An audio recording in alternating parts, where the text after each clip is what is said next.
Welcome, everybody. My name is Aurélie. I'm a Vedic astrologer, and today I'm going to be talking about some of the transits happening right now, especially Venus exalted in Pisces, Jupiter that is slowing down and almost at standstill because before it starts to move forward.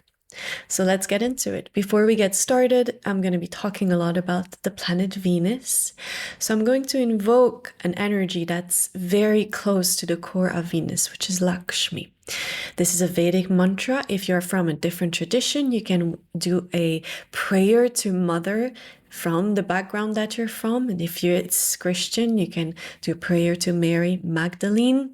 Okay? If you're a worshiper of the ocean, just invoke that within you. And I'm going to do the invocation for Lakshmi. This isn't an invocation, it's more a gratitude and a love and a mantra that's asking for a blessing for all of us.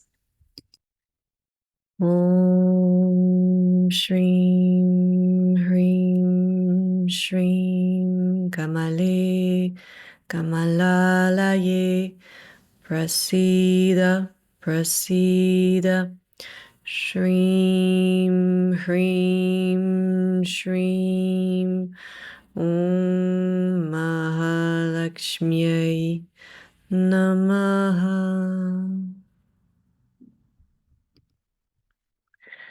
So Venus just begun its journey in its exaltation sign, Pisces. Now there's going to be a lot going on in the sign of Pisces for the next couple of months. So it would be a little impossible to just say Venus is exalted in Pisces and just take that as a general banner for the next 3 months. One of the beauty of Vedic astrology is that it's very clear, very honest, very dynamic. But in order to understand how things are changing and evolving, we have to have an overall view, like a bird's eye view of the whole picture. There needs to be a greater integration than just a single looking at one planet into one sign or things like that. That doesn't mean that these don't have value. I also really like to speak, I study, for example, what Venus and Malavya Yoga, which is a special position of Venus in its own sign or in its exaltation sign. It gives a special feature, a special blessing to someone. So it's not to say that doesn't have any value, it does. But when we're talking about transits and we're here, it's very dynamic. The world is changing. Our lives, oh my goodness, one day we're here, next day the house is burned, one day we're here, next day the husband goes away. One day we're well, next day we're sick. It's just getting on a plane, going somewhere, staying here. Things are changing and evolving, and it's incredibly dynamic. Yeah.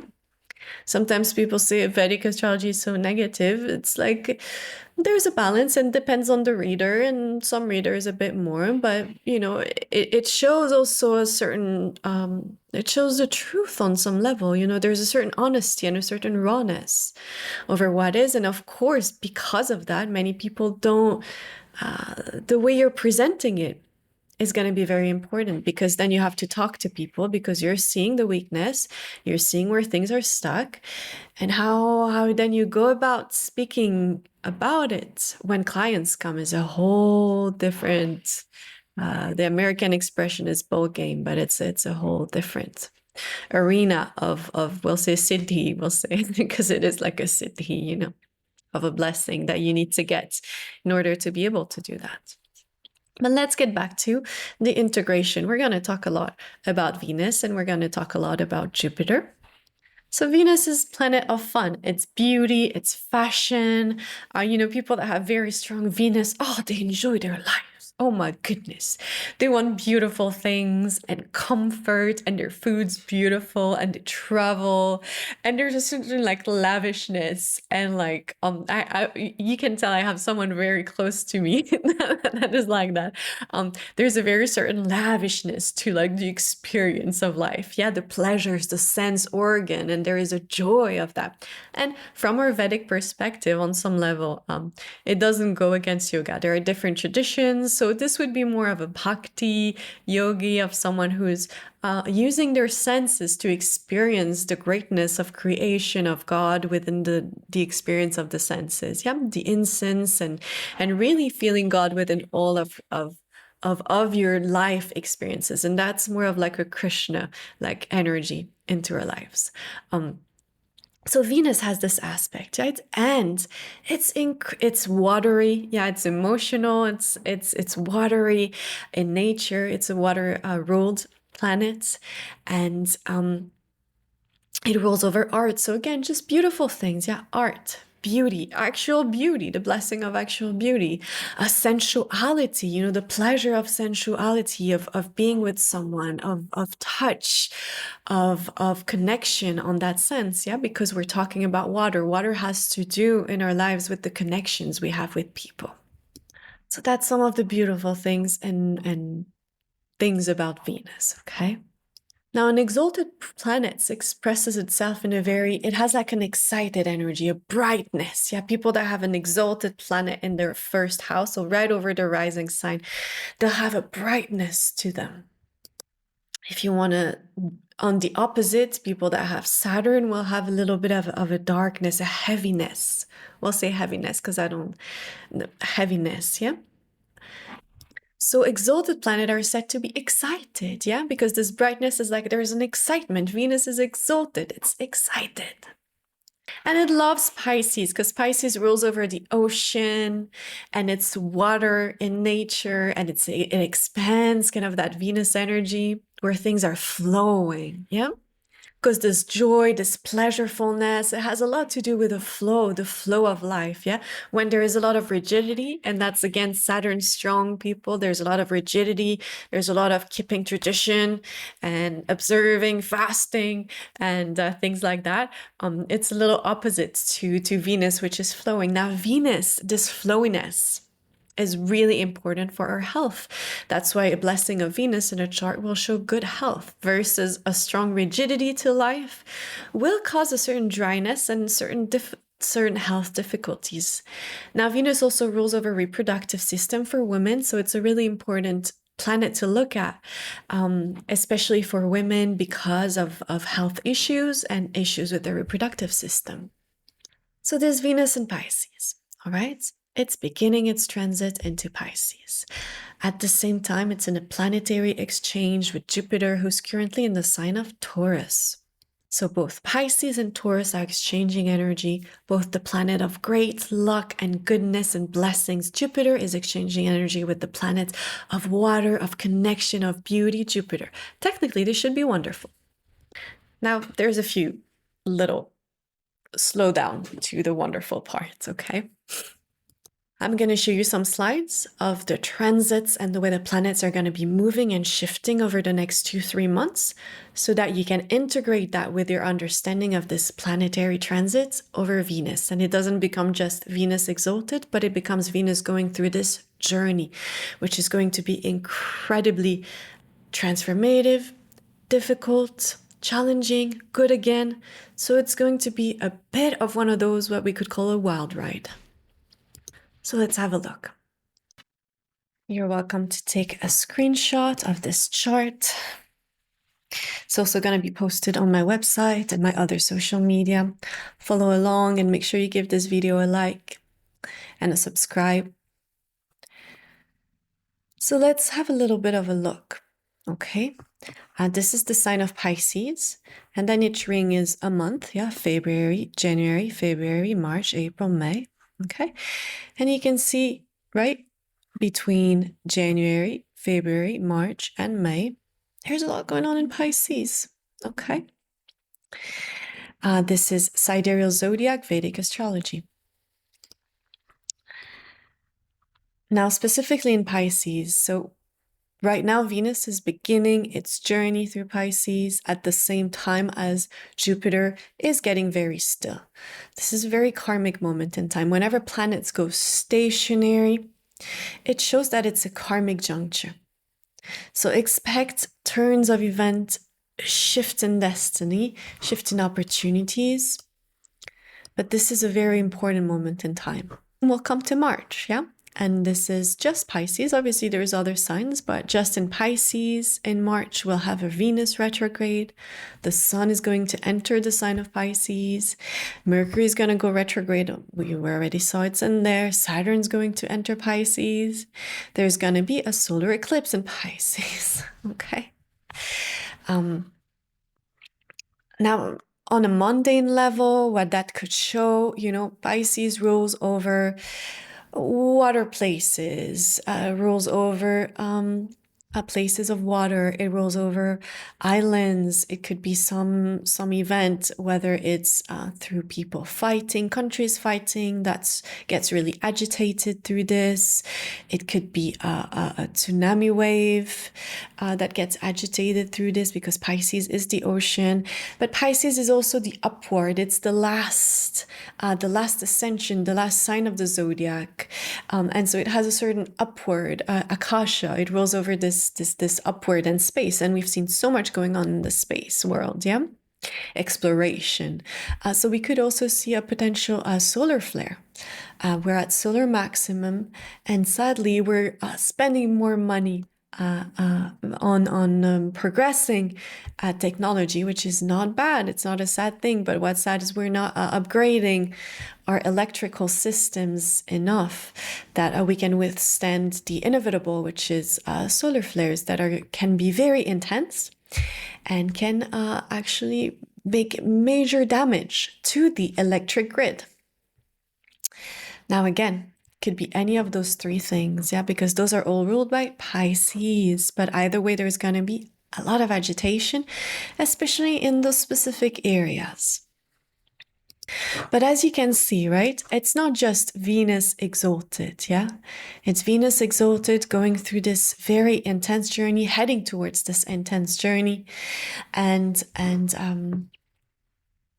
so we can just say, oh, Venus is in Pisces, and now your health is going to be great, and now your relationship is going to get amazing, because there's going to be twists and turns, unexpected twists and turns, unexpected situations, unexpected things, awareness. Well, so we could say also unexpected awareness, things that you didn't see before, that now are just becoming very clear, maybe in your relationship too.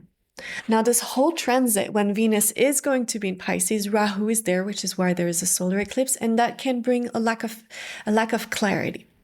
So again, we want to make sure to do our meditations, to do our prayers, to call on Venus, Venus energy in whatever traditions you're coming from, whether it's Kamalatmika or Lakshmi, to really activate, again, this protection, and to call on a greater clarity about this whole situation that is going to unfold. Now, there's another thing to factor in, is that the fact that Jupiter is currently in a sign of Venus. That means that they're in a planetary exchange, okay? So, Jupiter brings good luck. Jupiter is a very important planet. It's a very planet of great beneficence and blessings, yeah? But it's getting caught up. This planet is getting caught up in all the things that we've just talked about, everything that's going on in Pisces. It's almost like it's getting drawn into something it doesn't want to be in. And I think on a mundane level, we may see some resonance of that with world dynamics, where certain countries are going to be drawn into things they don't want to be in because their energy, because of some things that could go on in that sense. Now, this is, again, some of the transits that we've talked about. This February 4th is really important. It's a very important time. Use this Jupiter stationary to do your spiritual practice, especially right now. We're in a very special time in the Vedic calendar, but just use it to do your spiritual practice. That when Jupiter is about to move forward or retrograde, it's stationary.